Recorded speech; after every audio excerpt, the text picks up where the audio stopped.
Welcome back to episode 4, where we are going to be discussing water quality in our 5-part series. If you are joining us for the first time, I totally recommend going back through the last 3 videos where we covered off grind size and brew time, water temperature, and of course agitation as well. All of the links will be below, but without further ado, let's dive straight into water quality and how important it is to your brew at home. Now, who out there has had a coffee where they feel like they've done everything right, from grind size to agitation to temperature to bean quality to storage quality? You feel like you're world barista champion brewing up that V60, you taste it and it just tastes like shit. I won't say shit. What could it be? After you've done all those things and you're probably just ready to pack your brewer up and go back home and you've had enough, what I think it most likely is, actually I'm 99% sure I know what it is water quality. I can't stress to all of you watching how important water quality is to brewing coffee anywhere in the world, at home, at the coffee shop, you know, wherever you are. Water quality makes up like 95 or 98% of your brew. When we make filter coffee, we've got 2 ingredients, right? You've got coffee and you've got water. Now it's important, when you've only got 2 ingredients to work with, you use incredible quality of both. Coffee bean quality will be the next episode, so make sure you stay tuned for that one too. There's a beer in here, it's not a coffee. I'm just joking.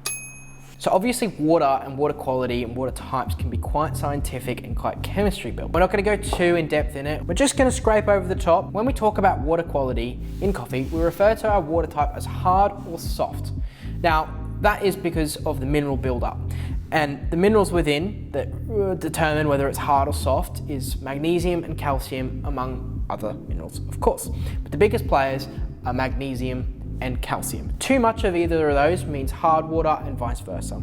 Here in Brisbane, where we are filming this right now, and why my coffee tastes like this is because I didn't use water from the tap.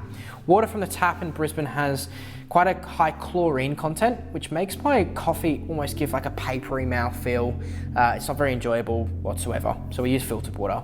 Now there's a few different options that you could use for filtered water. The Brita jugs are pretty good at like a base entry level. If you want to buy your water, I actually find a lot of like the home brand or like your classic waters, so like in Australia, like just like Coles branded and the home brand stuff. If you're in the UK, like the Tesco, the Sainsbury's.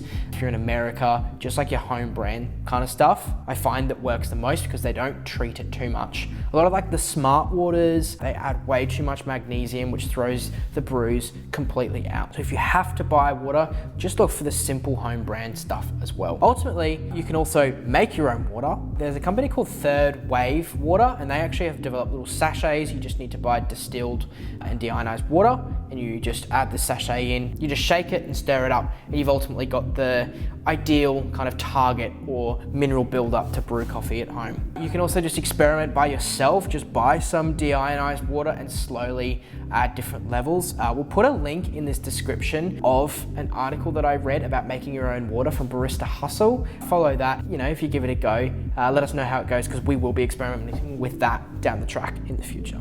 As you can see, water can be quite in-depth and quite complicated.